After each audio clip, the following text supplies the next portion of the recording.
Yeah, it was, this tournament's pretty unique every year, but especially this year, I think. And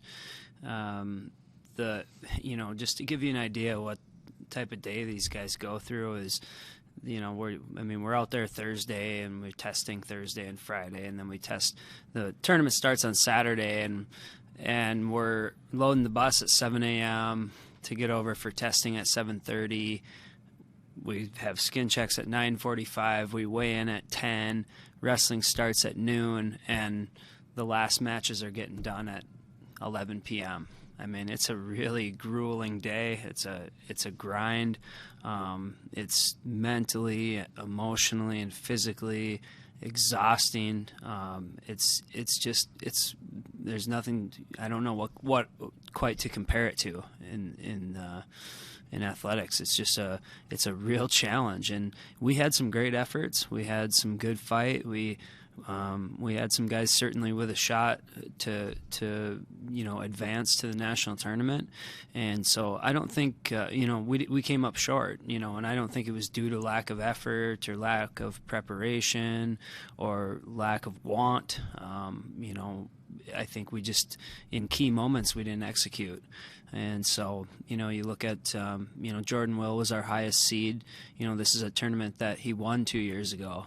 And he just didn't, it wasn't his day.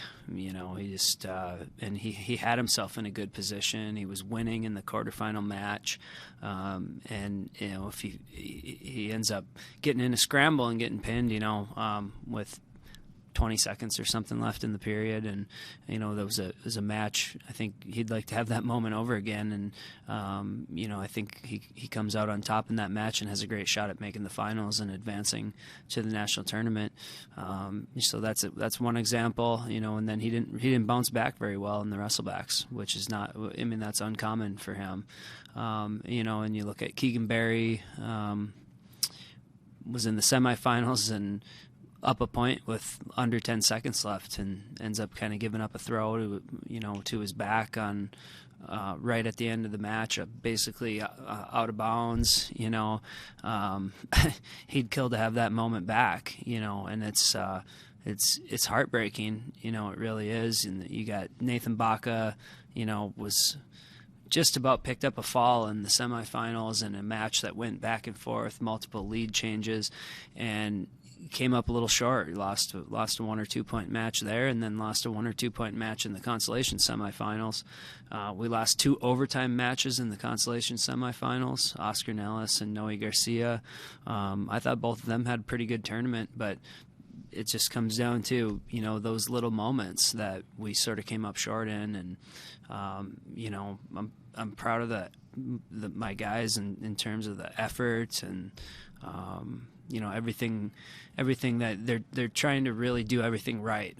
And so, it's hard to see that their season end that way, but, there's nothing we can do about it now except attack this off season, which is something that we didn't really have last year.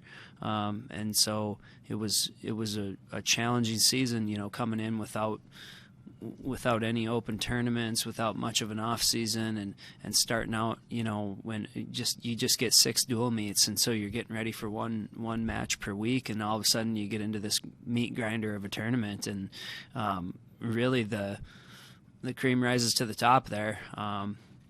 You get a chance to see really how tough people are at that tournament, and we just didn't quite have enough.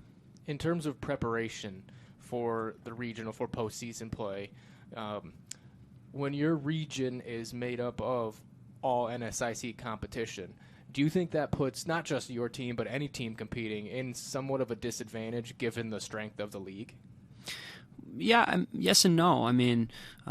We want to be in the toughest league because, if we want to accomplish our ultimate goal of having guys go and be All-Americans and making a push as a team on a national level, which is what we're trying to do, we want to see the best competition throughout the year, and we have an opportunity maybe once a year to get out and see teams from other conferences, other leagues, and we don't seek out wins. We're trying to find, some tough competition to go and wrestle outside of our conference. And so that's where we want to be. And it's also just the reality of that's the league we're in.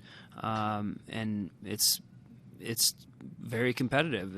It's tough. And, but that's where we're at. And so, we need to start to climb those ranks.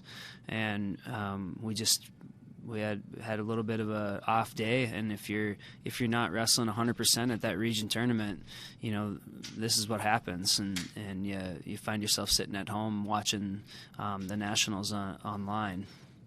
Looking forward, given the COVID situations and things like that, do you foresee any of your student athletes taking advantage of potentially coming back for another free year?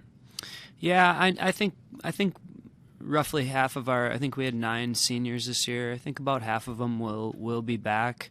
There's a couple that, I'm going to give them some time here and sort of digest the season here and make a decision, coming back. I think the one, we had 2 seniors that wrestled in this tournament. I know Noe Garcia was at 197, had a pretty good tournament.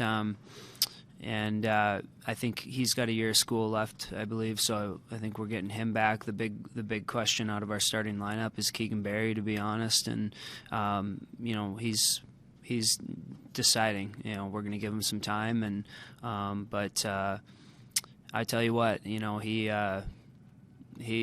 should have been wrestling in those national finals, if you ask me, or those region finals, excuse me, if you ask me, and made a little mistake at the end of the match. And so I'd have a hard time, seeing him just hanging up right now, and when he's got another opportunity. So I think there's a chance we'll see him back. And but yeah, it was and then normally we do a 5th place match at that tournament, and the NCAA at the last minute decided not to do that. I'm strongly opposed to that. All the coaches were. We didn't like that decision. But we'd had 4 guys, I think, wrestling in that round, and so they didn't quite get that opportunity there either. And so yeah, I think if you look at our starting lineup at the end of the year, I think we'll have all those guys back.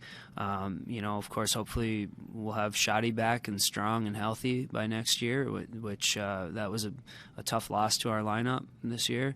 And we're going to bring in a great recruiting class. We've got 5 guys signed, and we struggled a little bit at 165 and 174 this year, and just about all 5 of these recruits that we've signed are right in those areas. And so we've pretty much got everybody coming back, and we're going to add to it, and we're going to improve. And there's no reason. I mean, we've got a great outlook here on the future. I have no doubt that we're going to come back and bounce back from this and rebuild a little bit, and no reason we can't come out and be an extremely competitive team next year and start to accomplish some of these goals. And lastly, just to kind of summarize the year from, I guess, beginning in the fall with nothing really happening in that time of the school year, then to now, how much has your team grown? What have you seen them improve on the most? I think we saw progress week to week, and they're taking our notes from what we're noticing and from dual meet number 1 and trying to fix those things to the next one. And I do think we saw some progress, and we got beat up pretty bad those first couple weeks, and then each week after that we started finding ourselves really in these dual meets, and so the guys have improved, and one thing I've just been really impressed with them is they're resilient. This was a tough year to be a student athlete. There's no doubt about it, and these guys are resilient. They have a great attitude. I think we've made some big progress with our culture around our program. We had probably our best semester academically that we've ever had last semester. So they're taking care of business in the classroom, and they're taking things in stride, and they're just focused on continuing to get better. And it's a really great group to work with. They're a bunch of hardworking guys, and they come in with a great attitude and mentality and work ethic every day, and it makes my job a lot of fun. All right. Thanks for your time, Coach. Thanks.